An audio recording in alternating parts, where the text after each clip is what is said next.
Hello welcome to Telugu cook book channel. ఈ వీడియోలో hotel style puri పొంగుతూ రావాలి అంటే ఎలా చేయాలో చూపిస్తాను. ఇలా చేసుకోవడం వల్ల పూరి ఈవెన్గా పొంగుతుంది. ఫస్ట్గా 2 కప్పుల గోధుమ పిండిలోకి 2 స్పూన్ల బొంబాయి రవ్వ యాడ్ చేసుకోవాలి. తర్వాత 1 స్పూన్ షుగర్ ఇంకా రుచికి తగినంత సాల్ట్ యాడ్ చేసుకోవాలి. వీటిలో 1/4 కప్పు మిల్క్ యాడ్ చేసుకోవాలి. పాలు పిండితో కలిసేంత వరకు బాగా కలుపుకోవాలి.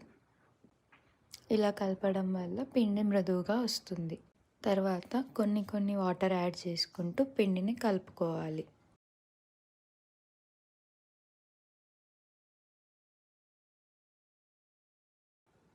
వన్స్ పిండిని కలుపుకున్న తర్వాత 1 స్పూన్ ఆయిల్ వేసుకొని మళ్ళీ గట్టిగా ఒత్తుకోవాలి.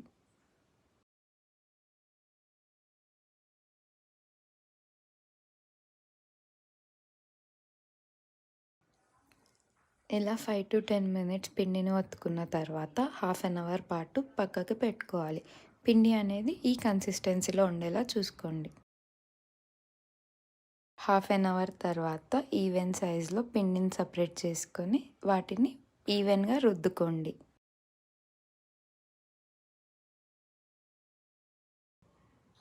వన్స్ పూరి షేప్లోకి రుద్దుకున్న తర్వాత వీటిని వేడి ఆయిల్లో వేసుకొని 2 పక్కల నిదానంగా కాల్చుకోండి.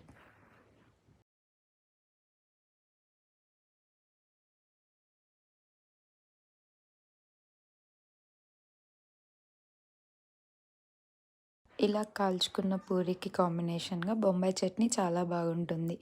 ఓసారి ఆ రెసిపీ కావాలంటే మా ఛానల్లో ఉంది, చెక్ చేయండి. Thanks for watching.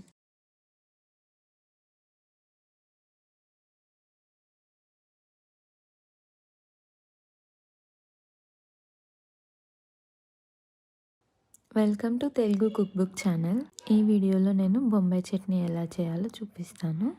ఈ చట్నీ పూరి కాంబినేషన్ చాలా బాగుంటుంది. ఫస్ట్గా పెన్నంలో ఆయిల్ వేసుకొని పోపు దినుసులు వేసుకోవాలి. వాటితో పాటు ఎండుమిరపకాయలు కూడా వేసుకోవాలి. తర్వాత ఆనియన్ని వీడియోలో చూపించినట్లు చీలికలుగా చేసుకొని అవి యాడ్ చేసుకోవాలి. ఉల్లిపాయలన్నీ మగ్గేంత వరకు బాగా వేగనివ్వాలి. తర్వాత అల్లం ముక్కను సన్నగా కట్ చేసి వేసుకోవాలి. ఇంకా పచ్చిమిర్చి సన్నని తరుగు యాడ్ చేసుకోవాలి.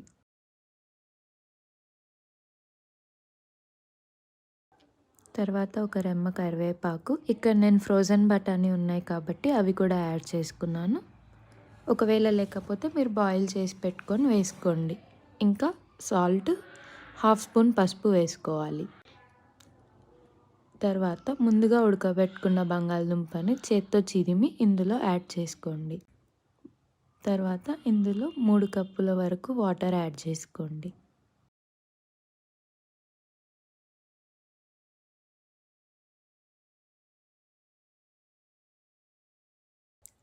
ఒక స్పూన్ పెరుగులోకి 2 స్పూన్ల శనగపిండి ఇంకా వాటర్ యాడ్ చేసుకొని ఇలా పేస్ట్ చేసుకోవాలి. ఈ కన్సిస్టెన్సీలో వచ్చిన శనగపిండిని మనం ముందుగా ఉడకబెట్టుకున్న బంగాళాదుంపలో యాడ్ చేసుకోవాలి.